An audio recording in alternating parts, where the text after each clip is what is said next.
आज हम बात करेंगे लाइट्स के बारे में।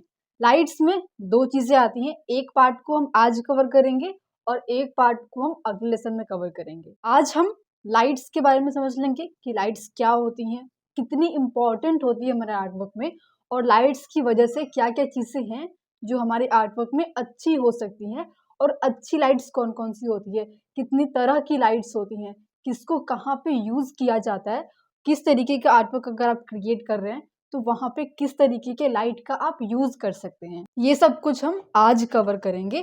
उसके बाद जो नेक्स्ट लेसन होगा उसमें हम कवर करेंगे कि लाइट एंड शेडो फैमिली क्या होती है, उसको हम डिफ्रेंशिएट किस तरीके से करते हैं, और किसी भी चीज़ में हम लाइट्स को समझते कैसे हैं उसको हम अगले वाले में कवर करेंगे। तो मेक श्योर कि आप इस चैनल से कनेक्टेड रहें ताकि आगे आने वाले लेसन्स को भी आप देख सके, और जो लेसन्स पहले से अपलोड किए जा चुके हैं उसको भी आप अच्छे से चेक करिएगा। और आज जो हम समझने वाले हैं उसके नोट्स आप जरूर से बनाइएगा ताकि वो सब चीज़ें आपके साथ हमेशा रहें। तो इस वर्कबुक में मैंने कुछ सिंपल डेफिनेशंस भी लिखे हुए हैं, उसको आप पढ़ सकते हैं यहाँ पे। बहुत सिंपल है, आपको पता ही है लाइट के बारे में। किसी भी चीज़ पे जब लाइट पड़ती है और वो लाइट रिफ्लेक्ट होकर के हमारी आंखों तक आती है तब हम किसी भी चीज़ को देख पाते हैं, और लाइट की वजह से ही ऑब्वियसली किसी भी चीज़ में रियलिज्म आ पाता है एंड डेप्थ आ पाता है। मैंने आपको लास्ट लेसन में समझाया था कि फॉर्म क्या होता है, यानी कि किसी भी चीज़ का आकार किस तरीके का है, उसकी बनावट किस तरीके की है, अगर हम उसको टच करते हैं तो वो किस तरीके से उसकी बनावट को हम फील करते हैं, उसका हाइट विड्थ और उसमें जो लेंथ है, हर चीज़ को हम वहाँ पे जब समझ पाते हैं तो वो फॉर्म होता है। फिर वो हमें 3D फील होना शुरू होता है। इस तरीके से अपने आर्टवर्क में हम लाइट एंड फॉर्म का यूज़ करते हैं। अब कुछ लाइट के इम्पॉर्टेंट पॉइंटर्स हैं जो आपको समझने इम्पॉर्टेंट है ताकि आप लाइट्स के ऊपर और अच्छे से काम करें। सबसे पहला पॉइंटर है लाइट डिफाइंस फॉर्म। फॉर्म मैंने आपको भी बताया, कोई भी चीज़ किस तरीके की है उसको हम उस पर लाइट जब अच्छे से पड़ती है तभी हम उस चीज़ को समझ पाते हैं।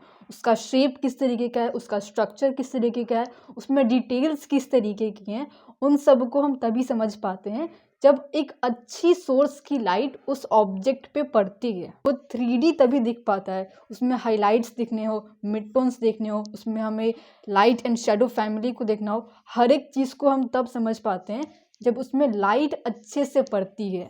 सेकेंड पॉइंटर है लाइट क्रिएट्स डेप्थ।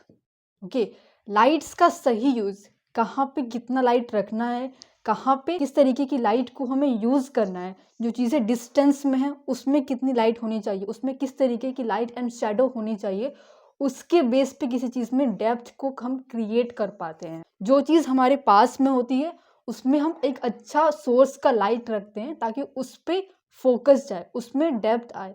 जो दूर की चीज़ें हैं उसमें थोड़ी सी लाइट को हम कम रखते हैं, उसमें जो लाइट एंड शेडो का पार्ट होता है वो बहुत स्ट्रॉन्ग नहीं होता है, इसकी वजह से उस पर फोकस कम जाता है और इसी की वजह से डेप्थ क्रिएट होता है, समझ में आता है कि वो चीज़ दूर है, ये पास में है। एंड देन थर्ड पॉइंटर है टेक्सचर को समझने में लाइट हमारी हेल्प करती है। ऑब्वियसली आपको ये जो लकड़ी दिख रहा है यहाँ पे, इसमें जो टेक्सचर्स बने हुए हैं लाइट के पड़ने की वजह से इसमें जो टेक्सचर है वो आपको अच्छे से दिख रहा है। ये जो पेपर स्मूथ सा आपको यहाँ पे दिख रहा है उसका एक टेक्सचर है, पेंसिल में जो यहाँ पे आपको टेक्सचर दिख रहा है वो सब चीज़ें दिख पा रहा है एक अच्छी लाइट की वजह से। जब किसी चीज़ पे लाइट पड़ती है उसका जो सही टेक्सचर है वो हमें दिखता है। जैसे फेस पे रिंकल्स होते हैं, अगर हम उस फेस पे एक अच्छी लाइट का सोर्स रखते हैं, अच्छे डायरेक्शन से अगर हम रखते हैं तो वहाँ पे जो रिंकल्स बन रहे हैं फेस पे, इस तरीके का फॉर्म बन रहा है, उस सब को भी हम वहाँ पे देख पाते हैं। एंड हमारा फोर्थ पॉइंटर है कि लाइट हमें ड्रामा को क्रिएट करने में हेल्प करता है। लाइट और शेडो का जो कॉन्ट्रास्ट हम वहाँ पे यूज़ करते हैं, कितना कॉन्ट्रास्ट रखना है, कितना कॉन्ट्रास्ट नहीं रखना है, उसकी वजह से जो ड्रामा आर्टवर्क में अपने हम क्रिएट करते हैं, जो डेप्थ हम अपने आर्टवर्क में क्रिएट करते हैं, मेनली जो हम कॉन्ट्रास्ट क्रिएट करते हैं वो हम लाइट की वजह से ही करते हैं। Light helps us to define the focal point. Obviously आपको पता है फोकल पॉइंट क्या होता है, जहाँ पे हम फोकस अपना शिफ्ट करना चाहते हैं। एक आर्टवर्क में बहुत कुछ हो सकता है, उसमें पेड़ भी बना सकते हैं, उसमें हम घर भी बना सकते हैं, उसमें हम एक इंसान को भी बना सकते हैं, उसमें एक नदी भी हो सकती है, बहुत सारी चीज़ें हो सकती हैं, लेकिन उसमें हमें फोकस कहाँ पे दिखाना है, व्यूअर्स की आइज़ कहाँ पे जानी चाहिए पहले, उसको हम डिसाइड करते हैं। और उसको डिसाइड करने में लाइट का भी एक बहुत इम्पॉर्टेंट रोल होता है। कई बार हम जहाँ चाहते हैं कि फोकस जाए, वहाँ पे जो लाइट्स होती हैं, जो शैडोज़ होते हैं, वो थोड़े से क्लियर होते हैं। बाकी एरियाज़ में थोड़े से डार्क डार्क से हम रखते हैं, थोड़े से डल से रखते हैं, ताकि वहाँ पे उतना फोकस ना जाए। तो फोकल पॉइंट को शिफ्ट करने में भी लाइट हमें हेल्प करता है। ये है कुछ इंपॉर्टेंट पॉइंटर्स लाइट्स के बारे में। अभी तक आप समझ रहे थे लाइट्स के बारे में, बट ये सारे पॉइंटर्स आपको समझने और इम्पॉर्टेंट है, ताकि आप और अच्छे से लाइट्स के ऊपर एक एक करके वर्क कर सकें। डेप्थ आता है, फॉर्म आता है, ड्रामा क्रिएट करते हैं, टेक्सचर हम देख पाते हैं, फोकल पॉइंट क्रिएट कर पाते हैं लाइट की वजह से। और भी कई सारे पॉइंटर्स हो सकते हैं। एंड मेक श्योर कि ये सारे पॉइंटर्स को आप अपने लिखें, ताकि ये सारे जो वर्ड्स हैं, ये सारे वर्ड्स भी आपको याद रहें, ताकि जब आप किसी और को बारे में सिखाएं, आर्ट के ऊपर, फंडामेंटल्स के ऊपर, लाइट्स के ऊपर जब आप किसी को सिखाएं, तो ये सारे वर्ड्स भी आप वहाँ पे यूज़ कर सकें। अब हम बात करते हैं लाइट के इफ़ेक्ट्स के बारे में, कि लाइट कहाँ पे सेट है, किस डायरेक्शन से लाइट आ रही है, किस किस डायरेक्शन से हम लाइट को सेट कर सकते हैं। मेनली हम लाइट को 4 तरीके से सेट करते हैं।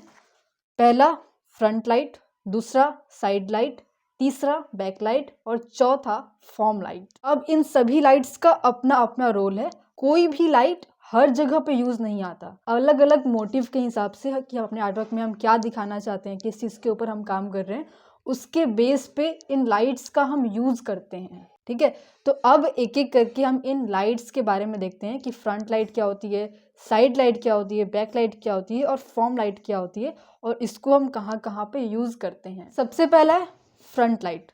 जैसे कि आप जब सेल्फी लेते हैं, वहाँ पे आपको चाहिए कि मेरा फेस अच्छे से दिखाई दे, वहाँ पे हम फ्रंट लाइट का यूज़ करते हैं। अगर हम पिक्चर्स क्लिक कर रहे हैं, तो वहाँ पे हम चाहते हैं कि हमारा जो फेस है या फिर जिसका हम पिक्चर क्लिक कर रहे हैं, वो बहुत ही अच्छे से विजिबल हो। वहाँ पे हम फ्रंट लाइट का मेनली यूज़ करते हैं।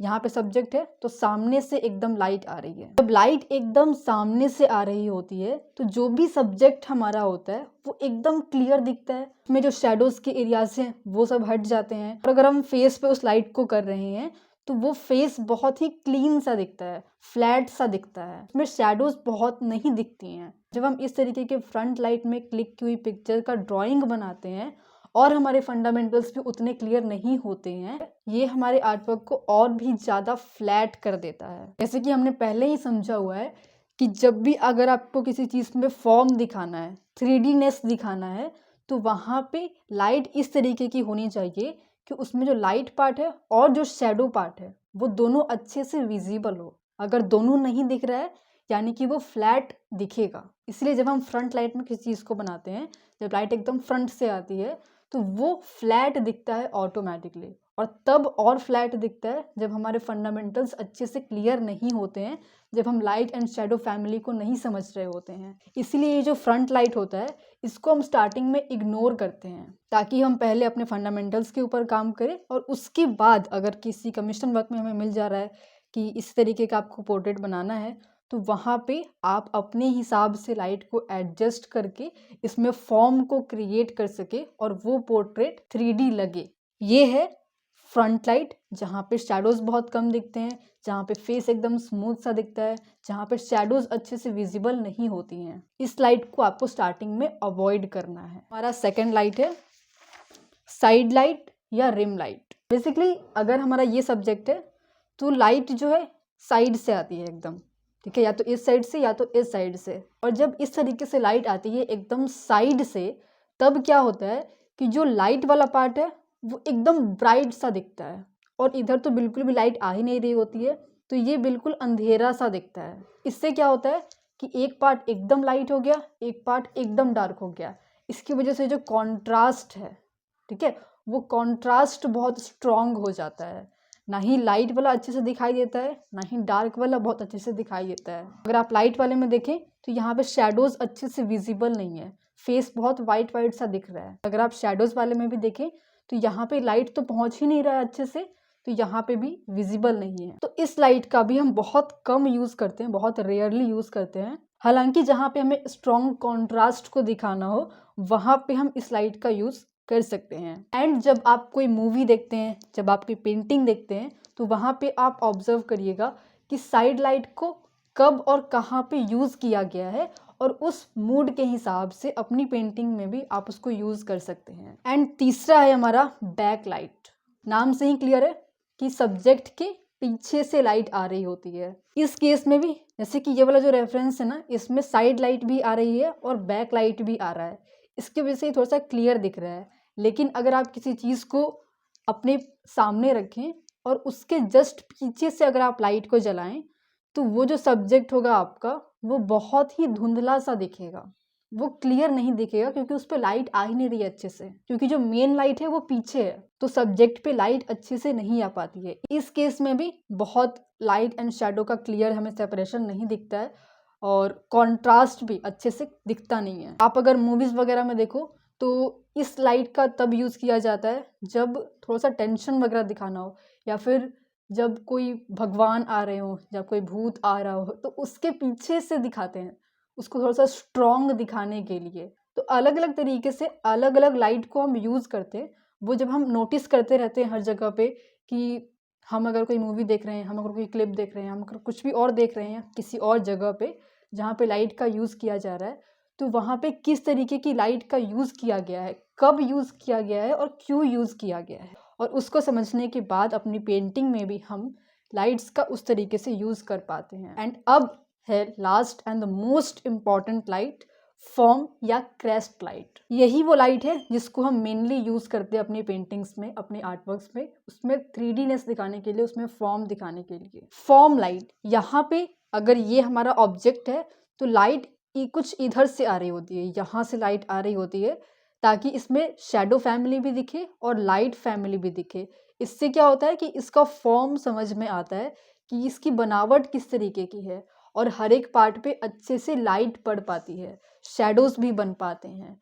और इसी लाइट का हम मेनली यूज़ करते हैं जब हम फॉर्म के ऊपर काम करते हैं, जब हम चाहते हैं कि 3D दिखे हमारा वर्क, डायमेंशन दिख सके, उसमें फॉर्म दिख सके, तब हम इस लाइट का यूज़ करते हैं। स्टडीज़ के लिए भी अगर हम आर्ट के ऊपर स्टडी वगैरह कर रहे हैं, फंडामेंटल्स के ऊपर काम कर रहे हैं, तब हम फॉर्म लाइट का ही यूज़ करते हैं। तो आप जब भी अगर कुछ स्टडी वगैरह कर रहे होंगे तो उस टाइम पे आप ट्राई करिएगा कि आप फॉर्म लाइट का ही यूज़ करें, ताकि इसमें जो लाइट एंड शेडो फैमिली है वो अच्छे से विजिबल हो। तो ये हैं हमारे 4 lights, form light.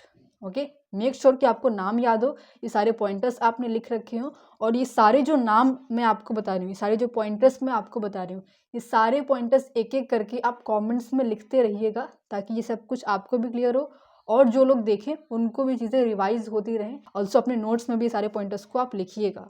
Form light, side light या rim light, back light and front light, ये चारों लाइट्स के नाम, कहाँ कहाँ पे इसको हम यूज़ करते हैं, किसके करने से क्या होता है, ये सब कुछ आपको याद रहना इम्पॉर्टेंट है। तो ये हैं हमारे टाइप्स ऑफ लाइट, लाइट की इम्पोर्टेंस, लाइट रखने से क्या होता है क्या नहीं होता है, लाइट का डेफिनेशन और फॉर्म। अब हम इसी चीज़ को अपने कुछ रेफरेंस में देखते हैं। इस वर्कबुक में मैंने कुछ रेफरेंसेस ऐड किए हुए हैं जो कि आपके पास होंगे। उसमें आपको क्या करना है कि लाइट इफ़ेक्ट का नाम लिखना है कि इसमें कौन सी लाइट का यूज़ किया गया है इस पिक्चर को क्लिक करने के लिए। इसमें अगर आप देखें तो जो लाइट फैमिली है और जो शेडो फैमिली है वो अच्छे से दिख रहा है, इसका फॉर्म हमें समझ में आ रहा है, इसका फॉर्म हमें समझ में आ रहा है, यानी कि ये फॉर्म लाइट है। घर में जो मेन लाइट है वो पीछे से आ रही है। ऑल्सो एक चीज आप याद रखना कि ऐसा नहीं होता है कि किसी भी चीज पे सिर्फ एक डायरेक्शन से लाइट आ रही हो, ठीक है, क्योंकि लाइट तो एक नेचुरल लाइट है जो सनलाइट से आ रही है। कुछ लाइट्स हम अलग से भी यूज करते हैं, कुछ सराउंडिंग की भी लाइट होती है, तो सारी लाइट्स मिक्स होती हैं एक जगह पे। बट उसमें हम बस ये देखते हैं कि जो मेन लाइट है, जो मेन लाइट हमारे रेफरेंस पे आ रही है वो किस डायरेक्शन से आ रही है और किससे ज़्यादा इम्पैक्ट क्रिएट हो रहा है, उसी के बेस पे हम उसमें लाइट को डिसाइड करते हैं। तो इसमें हम बैक लाइट मान सकते हैं कि बैक लाइट यहाँ पे आ रही है। इसमें अगर आप देखें तो फेस एकदम क्लियर सा दिख रहा है, शैडोज बहुत ज़्यादा इसमें नहीं दिख रहे हैं, तो ये फ्रंट लाइट है। इसमें अगर आप देखें तो एक साइड लाइट है और एक साइड डार्क है, यानी कि साइड लाइट यहाँ पे मेनली आ रही है। ठीक है। इसी तरीके से आपकी वर्कबुक में जो बाकी के रेफरेंसेस हैं उसमें भी आपको लाइट्स के इफेक्ट को लिखना है, ये आपका टास्क है। एंड जितने भी टर्म्स, जितने भी वर्ड्स मैंने आपको बताए हैं वो सब कुछ आपको कमेंट्स में लिखना है। एंड अगर आप चाहें तो इस कंप्लीट वर्कबुक को लेकर के इसके ऊपर प्रॉपरली काम कर सकते हैं और इसमें जो रेफरेंसेस भी दिए गए हैं उसके थ्रू इसके टास्क को आप कंप्लीट कर सकते हैं। इस व्हाट्सएप नंबर पे आप अपना नाम और वर्कबुक डिटेल्स लिख करके सेंड कर देंगे तो आपको इसकी डिटेल्स मिल जाएंगी। देन वर्कबुक को लेकर के आप इसके ऊपर वर्क करना शुरू कर सकते हैं। अब नेक्स्ट टॉपिक में हम लाइट एंड शैडो फैमिली को कवर करेंगे। सो मेक श्योर कि आप उसके लिए कनेक्टेड रहें ताकि आगे आने वाले लेसन्स को भी आप देख सकें। तो अब हम आपसे मिलते हैं अगले लेसन में। तब तक के लिए प्रैक्टिस करते रहिए लाइट्स के ऊपर और जो बाकी के भी एक्सरसाइजेज हमने डिस्कस किए हैं उसके ऊपर।